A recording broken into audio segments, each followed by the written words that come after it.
Welcome to Real Leaders with Roshini, the podcast with real talk, real questions, real insight, and we hope real inspiration for real. I'm thrilled to welcome you to Season 2. We meet even more inspiring leaders who get real in all parts of their lives. You can find Real Leaders with Roshini on the radio.com app, Apple Podcasts, Stitcher, and Google Play. My guest today is Justin Sutherland. He is the founding executive chef of Handsome Hog in St. Paul, Minnesota. He is also Iron Chef winner 2019 and was in Top Chef on Bravo during season 16. It is so wonderful to have you with me today. Awesome. Thank you for having me. This is really great. You've really had a big few years.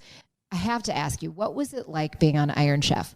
Iron Chef was incredible. I mean, I grew up watching that show with my grandmother. I mean, the original Japanese episodes, and those guys were just these culinary gods that seemed untouchable. So when I got that phone call, I was blown away. Like, why are you calling me? And then walking into Kitchen Stadium was one of the coolest experiences of my life.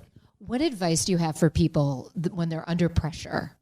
You know, I work best under pressure, so I don't think I'm the best, example of how everybody should work, but that's just, I thrive under pressure. I need pressure to really truly function, because I think at that level, all of your doubts and everything just kind of dissolve, and you just go into this natural instinct of doing what you know how to do, and you just go. Speaking of Japan, you have a very unique heritage. I bet your fans would love to hear about that background. I do. I mean, growing up, I have a grandmother from Japan. I've got a grandfather from Norway. On my dad's side, my grandmother has roots in Mississippi. They were sharecroppers that came up post-slavery and ended up settling in Iowa. So my family dinners were very, very diverse. I mean, we're talking sushi, collard greens, and lefse all at the same meal. So that really kind of helped shape my food story. Did you know early on you wanted to get into professional cooking? I knew early on that I loved cooking. Professional cooking never really was a thought or even an option until later in life, but I always grew up in the kitchen following my grandmothers around. I was tasting everything, asking to cut stuff, hanging out in the gardens, so food was always a big part of my life. I just never saw it as a career. What has winning Iron Chef meant for your career? You know, winning Iron Chef was really the kind of the jump off to Top Chef, which then kind of opened the doors to so many things. I think giving some recognition to the Midwest and Minnesota, and that we do have some good, talented food things coming out of this city, and, just been able to show more of what I can do. You're an Apple Valley, Minnesota native. What has growing up in Minnesota meant for you and your career? I love growing up in Minnesota. It's always, been a flyover state and things, and don't get the necessary traction that the coasts get. But, I just think the people here, the culture that we have, the lakes, the history, it's actually it's a decently diverse community. And I've just loved, the people that I've had the opportunity to grow up with. You are connected right now anyway with 11 restaurants, could be more soon. And at the food hall in Rosedale Center, you have a couple of the options that people can check out. How do you keep it real when there's so much going on? Yeah, it's having a good team. Obviously, I don't, do all of this by myself. I have a really, really strong support group and team that helps me in the business, a really strong supportive family. And I think, when I curate and, design restaurants, I really try and find concepts that we can research, that we can, kind of show the best version of what this is, whether it's hummus, whether it's, Southern food, whether it's pizza. I really like to zone in and just show, the best option of whatever that genre can be.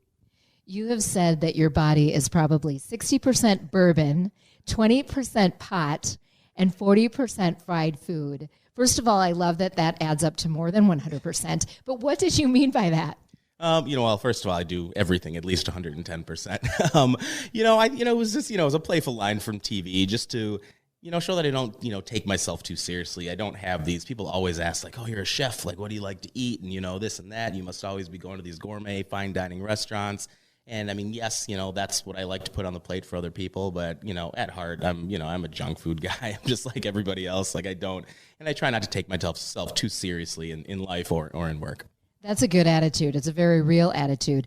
On some of the social media pages for Handsome Hog, you say you're a pig-centric restaurant. That was a definite decision you made when you opened that restaurant. Why? The name Handsome Hog kind of just tells that story. I wanted to take two things that just had some dichotomy to it. Something, I mean, you think of these hogs as, these messy, animals, and, take something handsome and beautiful. And a lot of times when we eat in barbecue restaurants and whatnot, you're eating off garbage pail lids. There's all kinds of crap hanging off the walls. It looks like an old shed. And I wanted to take that food, that barbecue, that Southern food, and, be able to eat it in a fine dining, high class environment. And just give some homage to the pig. I think it's gotten, it's a phenomenal, a very, very versatile animal. It's gotten, from the way they've used to have been raised and, just a lot of stigmas with religious things and stuff that people have about the pig. And I think that now the way that they're farmed, their farming practices, and if you really go visit some of these hog farms, I mean, it's a very, very well taken care of process. And I just want to kind of re-showcase that. What's an ingredient that you think is underrated? Ooh, underrated ingredient. I don't know. Do you have a go-to ingredient? It depends on which genre we're talking about cooking in. Again, I have, 9+ different concepts. So, I have a different go-to ingredient in just about everything that I cook. I love using Japanese ingredients. That's one of that I try and just weave into different cultures. Different genres, whether it's pizza or Southern or anything. I love utilizing a lot of Japanese. What's the weirdest or strangest thing you've sushi'd? I've sushi'd. Oof. I used to go to Japan quite a bit when I was younger to visit my grandma's side of the family. And I think I've done every kind of sushi. I did do fugu, the blowfish that may kill you. So I got to try that when I was in Tokyo, and that was a pretty cool experience. All right, let's talk about what you do to refresh, because you are constantly on the move. How do you recharge? I love music. Anytime, non-genre specific, anytime there's an opportunity to see some live music, that's really a big part of my escape. Like going to the gym and just, shutting my phone off and, getting a workout in. And every once in a while, about every 2 weeks, I kind of take an off-grid day and I turn my phone off and I say, if anything happens anywhere, they can handle it for 24 hours. This is my time to let someone else be in charge. So I think taking time for yourself is important. I love that. Every 2 weeks, take that 24 hours off the grid. Just turn that phone off. I love it. If there were a theme song to Justin Sutherland's life, what would it be? Oh my gosh, that's a big question. I don't know if I have that off the top of my head. I might have to come back to that. Any favorite artists that just kind of get you in the right mood? Ooh, I love me some Gary Clark Jr.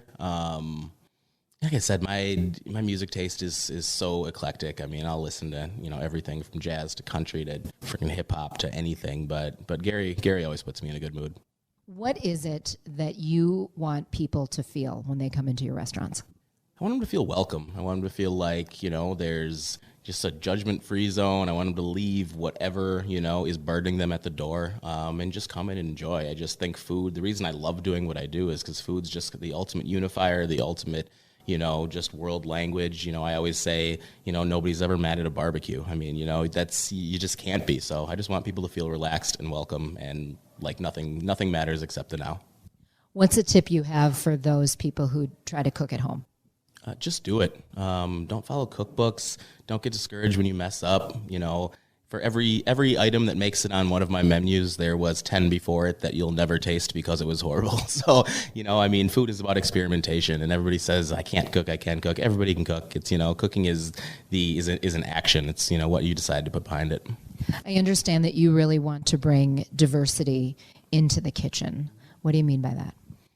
Into the kitchen, into the world, in general. I think just...